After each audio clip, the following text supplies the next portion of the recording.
August 29th, 1852, San Diego, California. The sun beats down mercilessly on a barren plot of land at the corner of San Diego Avenue and Harney Street, where dust devils dance across packed earth, still stained with the memory of violence. This is where James Robinson, a thief convicted of stealing a boat pilot, swung from a makeshift gallows just 18 months earlier, his body twisting in the hot wind while hundreds of spectators watched, some on horseback, others standing in wagon beds for a better view. The execution ground, as locals called it, was public land then, a place where justice was swift and brutal in this frontier town barely clinging to American identity after the Mexican-American War. But on this sweltering summer morning, a man stands on this very spot with different intentions entirely. Thomas Whaley, 30 years old, impeccably dressed despite the heat, in a tailored coat and vest that speak of East Coast refinement, surveys the cursed ground with the calculating eye of an entrepreneur. His dark eyes scan the perimeter while his polished boots disturb the dirt where gallows posts once stood. Most men would feel the weight of death hanging over this land, would hear whispers of bad luck and darker omens. Most men would choose to build elsewhere. But Thomas Whaley is not most men. He sees opportunity where others see only ghosts. The choice seems incomprehensible at first. Why would a successful merchant, a man of means who had already made his fortune in the gold rush and established himself in San Diego's fledgling business community, deliberately select a site synonymous with public execution? Some would later whisper that he got the land cheaply precisely because of its reputation.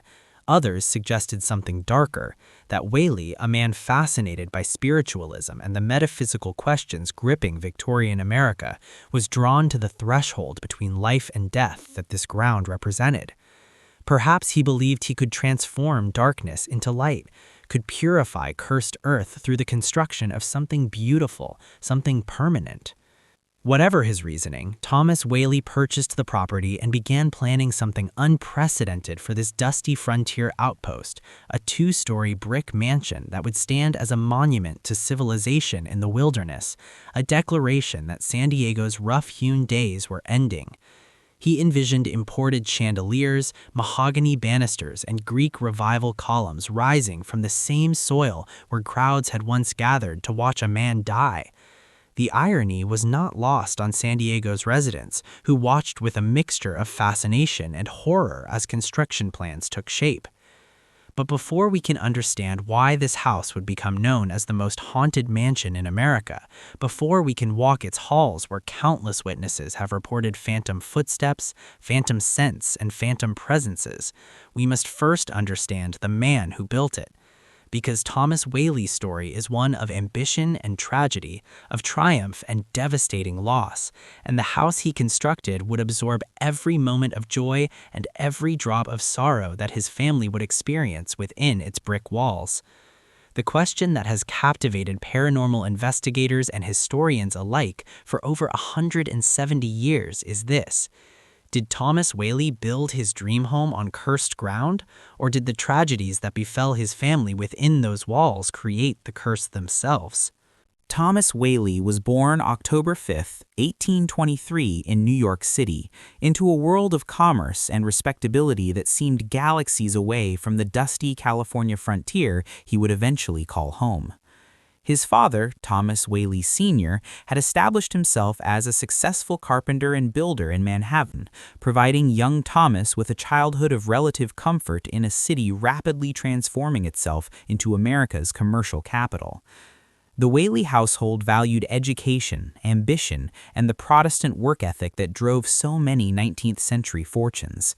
By the time Thomas reached manhood, he had absorbed these lessons completely, developing a sharp business acumen and an unwavering belief in his own destiny.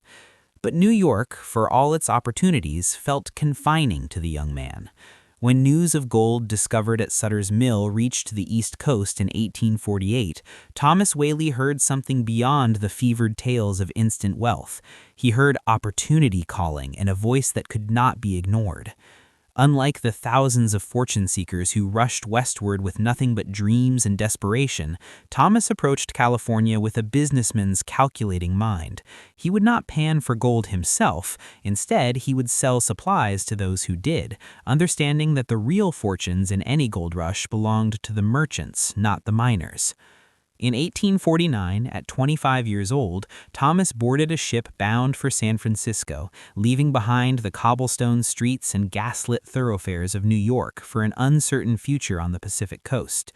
The journey itself, either around Cape Horn or across the disease-ridden Isthmus of Panama, tested the resolve of even the most determined travelers. But Thomas Whaley possessed an iron constitution and unshakable confidence. San Francisco, when he arrived, was a chaotic tent city exploding with new arrivals, where fortunes changed hands overnight and violence lurked in every shadow. He opened a general store, selling everything from pickaxes to preserved foods at prices inflated by scarcity and demand. Yet San Francisco's rough edges and overcrowded conditions did not suit Thomas's vision of himself. In 1851, he ventured south to San Diego, a sleepy settlement of fewer than 650 residents, mostly Californios, Spanish-speaking families who had lived there for generations under Mexican rule. Here, Thomas saw something others missed: potential. While San Diego lacked San Francisco's gold-fevered energy, it possessed a natural harbor and climate that Thomas believed would eventually attract settlement and investment. He established himself as one of the town's first American merchants, opening a store on Old Town's Plaza and quickly becoming a prominent figure in the small community. He was handsome, educated, and wealthy by local standards, exactly the kind of man who would catch the eye of San Diego's established families. Chapter 3: Anna and the Architecture of Ambition. On July 14, 1853, Thomas Whaley married Anna Eloise Delaunay in a ceremony that united two of San Diego's most prominent families and set the stage for the construction of the mansion that would define both their lives. Anna, born in 1832, was the daughter of a successful merchant family with French roots, her upbringing reflecting the cosmopolitan sophistication that Spanish and Mexican California had cultivated over decades. At 21, she possessed the refined manners and cultural education expected of young women in her social class. She could read, play piano, and manage a household with the efficiency that frontier life demanded while maintaining the genteel standards that separated the established families from the rough pioneers flooding into California. The marriage was more than a romantic union. It was a partnership between two people who shared an audacious vision for their future in this undeveloped corner of America. Anna understood immediately what Thomas intended with his brick mansion. It would be a statement, a declaration that civilization had arrived in San Diego, that the Pueblo's days as a sleepy outpost were ending. Together, they pored over architectural plans that Thomas had commissioned, designs that drew inspiration from the Greek Revival style dominating fashionable East Coast homes. The house would feature a symmetrical facade, a hipped roof with widow's walk, and, most impressively for this frontier town, it would be constructed entirely of brick, a material so rare in timber-built California that the bricks themselves would need to be fired in a kiln Thomas would build specifically for this purpose. Construction began on the former gallows site, and from the first day, the project drew attention throughout San Diego. Local laborers, many of them California workers and recent immigrants, hauled materials to the site while Thomas oversaw every detail with an exacting eye.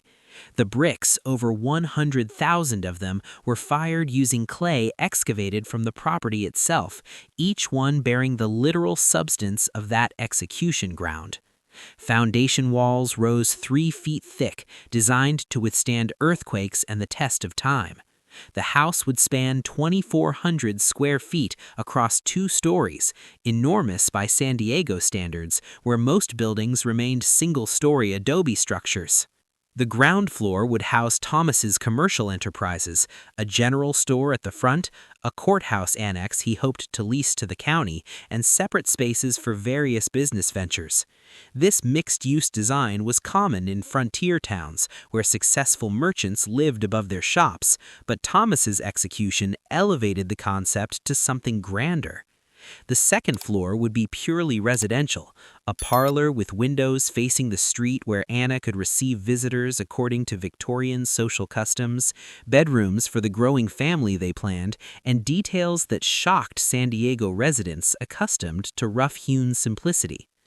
Thomas imported materials that seemed almost absurd in this isolated town.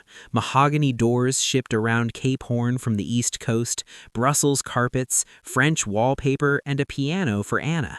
Window glass came from Philadelphia. Chandeliers arrived packed in straw from New York. The staircase featured turned balusters and a handrail that curved with mathematical precision, craftsmanship that required skilled woodworkers in a town where most carpenters built functional furniture, not architectural flourishes. Chapter 4. The House Awakens.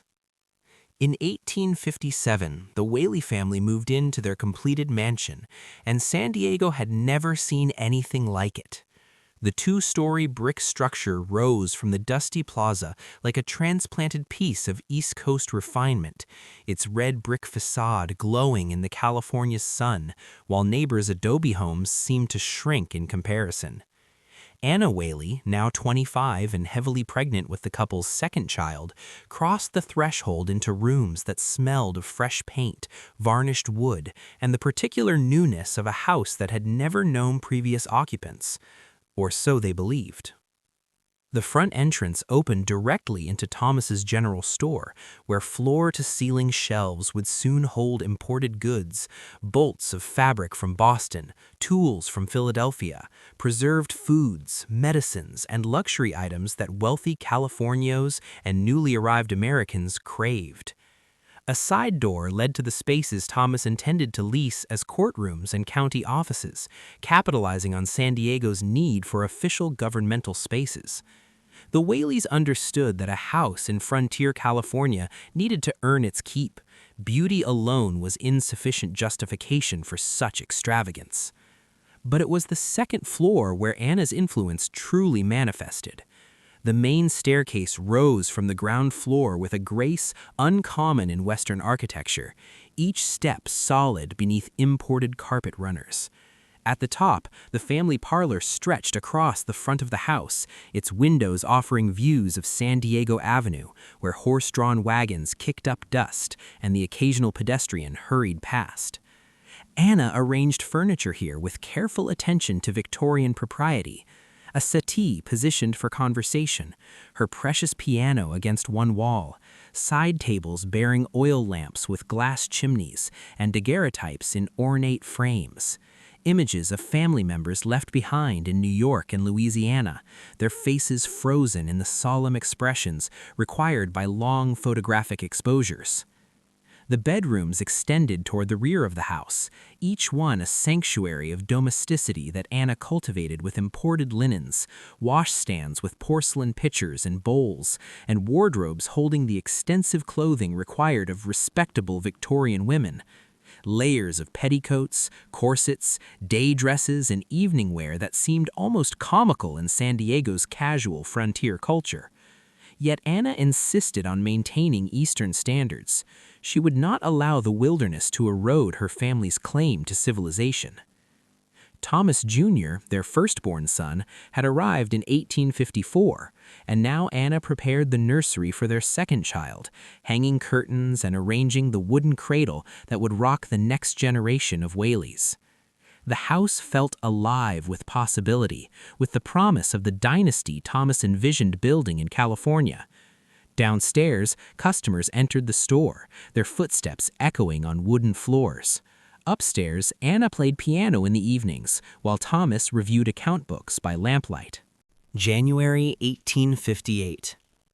The California winter brought cooler temperatures and occasional rain that turned San Diego's unpaved streets into rivers of mud. But inside the Whaley house, warmth radiated from the fireplace while Anna nursed her newborn daughter.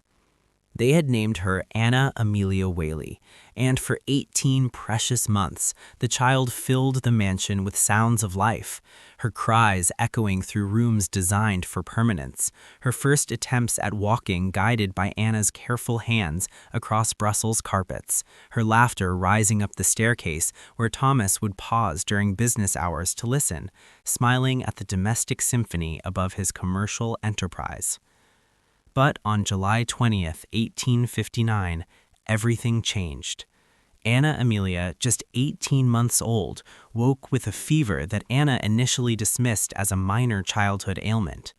Frontier mothers learned to expect periodic illnesses, teething troubles, stomach complaints, the various mysterious fevers that plagued young children in an era before medical science understood germ theory or possessed effective treatments.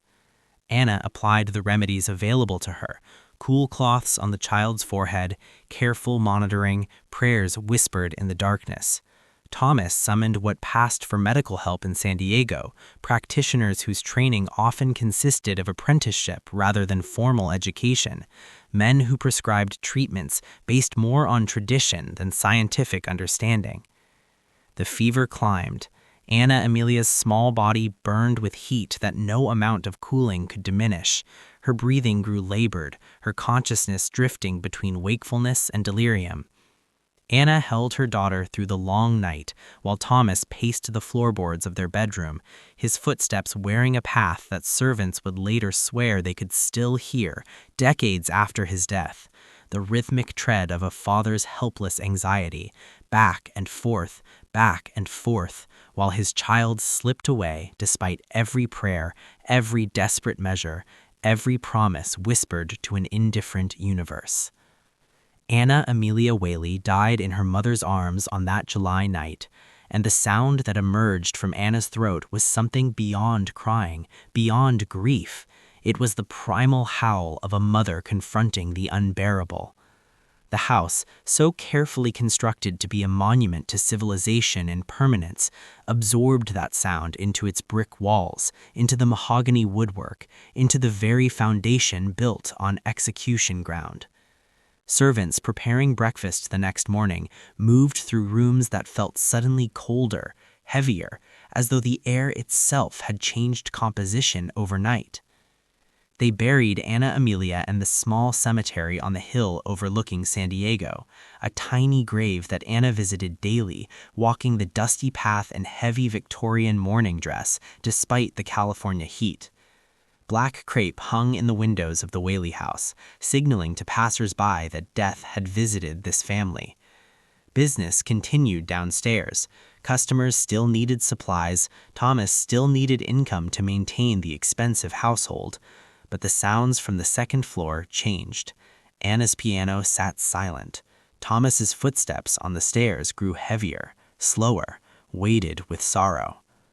What neither of them could know was that this was only the beginning, that the house they had built with such hope would become a vessel for tragedy, that the gallows ground beneath their foundation had perhaps claimed its first victim within these walls. Chapter 6: Escape and Return. The grief became suffocating. By 1860, Thomas and Anna made a decision that spoke to their desperation. They would leave San Diego, abandon the mansion that had become a mausoleum of shattered dreams, and return to San Francisco, where distance might provide healing that time had failed to deliver. Thomas closed his store, locked the doors of the house where his daughter had died, and moved his family north to California's booming metropolis. San Francisco, with its 56,000 residents, its theaters and restaurants, its constant motion and energy, seemed like the antidote to San Diego's sleepy melancholy. For 3 years, the Whaley House stood mostly empty, its windows dark, its rooms silent, except for occasional renters who never stayed long. Neighbors began to report strange occurrences: lights visible in upstairs windows when the house should have been vacant, the sound of footsteps on the second floor, and most disturbing, the phantom crying of an infant that seemed to emanate from the nursery. Some attributed these reports to superstition, to the lingering reputation of the gallows ground.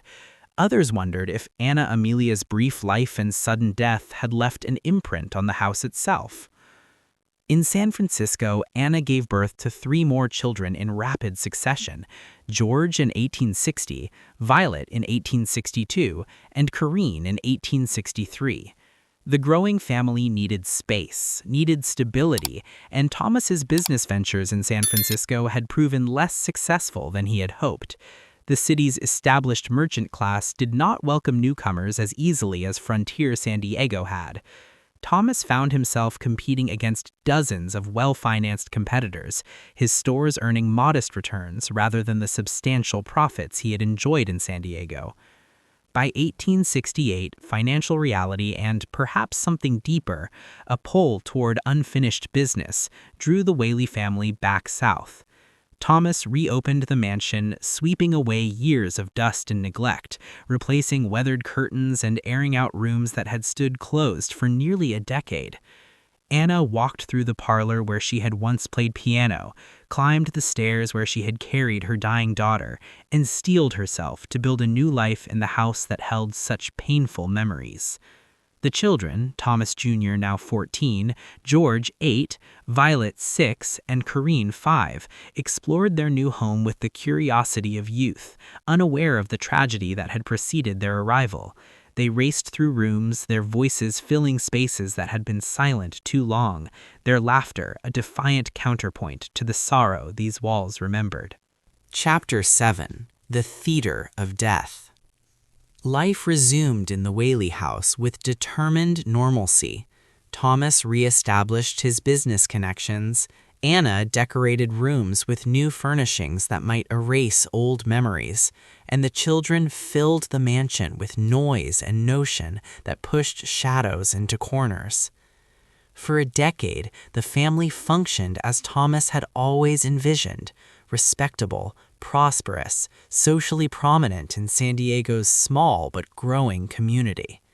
They hosted dinner parties where Anna's piano playing entertained guests, where Thomas discussed politics and business over imported brandy, where their children demonstrated the refined manners expected of the town's elite families. But in 1882, darkness returned with devastating force. Violet Whaley, now 20 years old and unmarried, a situation causing increasing concern in a society where women were expected to wed young, had been struggling with depression that Victorian physicians diagnosed as melancholia or nervous exhaustion. The precise nature of her despair remains unclear. Some family letters hint at a failed romance. Others suggest the claustrophobic pressure of Victorian expectations for young women trapped between childhood and spinsterhood. Whatever the cause, Violet's unhappiness deepened throughout the spring of 1882.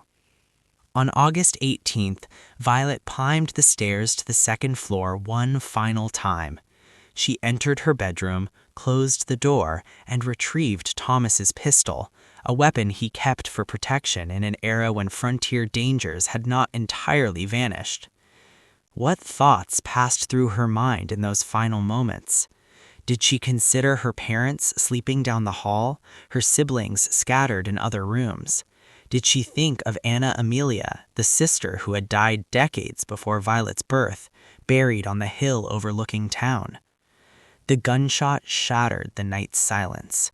Thomas and Anna bolted from their bedroom to find their daughter collapsed, blood spreading across the floorboards, the pistol still in her hand. She died almost instantly, the bullet having pierced her heart with terrible precision. Anna's screams echoed through the house, the second time these walls absorbed a mother's anguish, the second time death claimed a child within rooms meant to shelter and protect. The funeral was enormous by San Diego standards, the scandal of suicide barely whispered behind gloved hands and lowered fans. Violet was buried beside her infant sister, 2 daughters taken from parents who built a mansion to establish permanence, to create legacy. The bloodstain on the bedroom floor proved impossible to remove completely. Scrubbing only drove it deeper into the wood grain.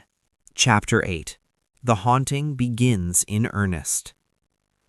After Violet's suicide, the Whaley House transformed from a place of tragedy into something else entirely, a structure that seemed to resist the living while harboring the dead.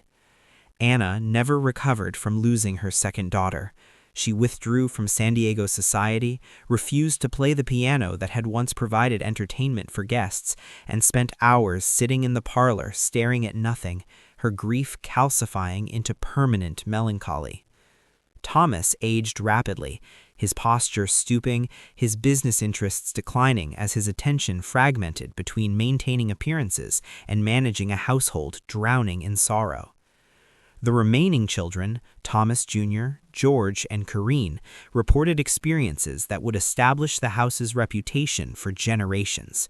They heard footsteps in empty hallways, always the same pattern, heavy boots pacing the second floor, back and forth, the rhythm matching their father's anxious tread from the night Amelia died. But Thomas would be downstairs in his study when they investigated, and the footsteps would cease the moment they entered the hallway. Doors opened and closed by themselves. Cold spots appeared in rooms where fireplaces burned. The scent of Anna's perfume, a particular French fragrance she favored, would suddenly fill the air when she was nowhere nearby. Most disturbing were the sounds from Violet's former bedroom. Guests staying overnight refused to sleep there, complaining of overwhelming sadness that pressed on their chests, making breathing difficult. Some reported hearing a woman sobbing. Others claimed they felt an invisible presence sitting on the edge of the bed. The bloodstain, despite repeated attempts to sand and refinish the floor, remained visible, a dark shadow that no amount of effort could erase completely.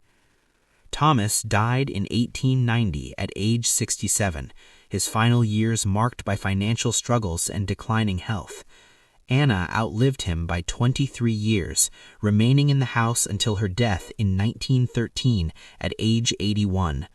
She spent her final decades as a ghost herself, a black-clad figure moving silently through rooms filled with memories of dead children, lost dreams, and the optimism of a young couple who once believed they could build heaven on execution ground.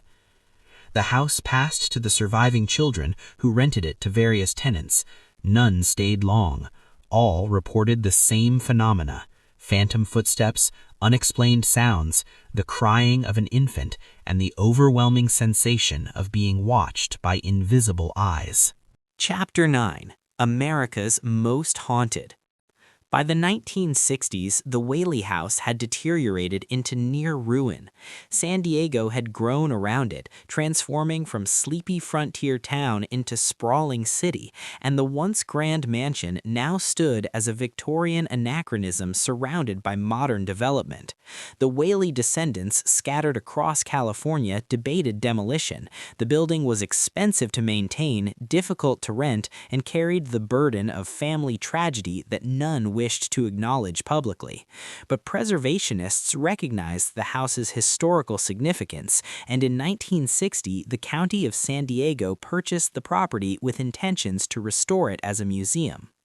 The restoration process brought workers into sustained contact with whatever presence inhabited the house, and their reports grew increasingly difficult to dismiss. Construction crews refused to work alone, insisted on leaving before dark, and several quit entirely after experiencing phenomena they could not explain. Tools disappeared and reappeared in different locations. Footsteps echoed through empty rooms. One worker reported seeing a woman in Victorian dress standing at the second floor window watching him. When he went inside to investigate, no one was there. In 1963, the restored Whaley House opened as a museum, and almost immediately visitor reports of paranormal activity flooded in. Tourists photographed strange mists and unexplained shadows. Recording equipment malfunctioned in specific rooms. Psychics and mediums arrived unsolicited, claiming to communicate with Anna, Thomas, Violet, and Amelia, each spirit allegedly bound to the house by unresolved trauma, unable or unwilling to depart. The Travel Channel, the History Channel, and countless paranormal investigation teams descended on the property, documenting electronic voice phenomena, temperature fluctuations, and electromagnetic anomalies that defied conventional explanation. In 2005, Time magazine officially designated the Whaley House as the most haunted house in America, cementing its reputation and ensuring a steady stream of ghost hunters, curiosity seekers, and believers in the supernatural.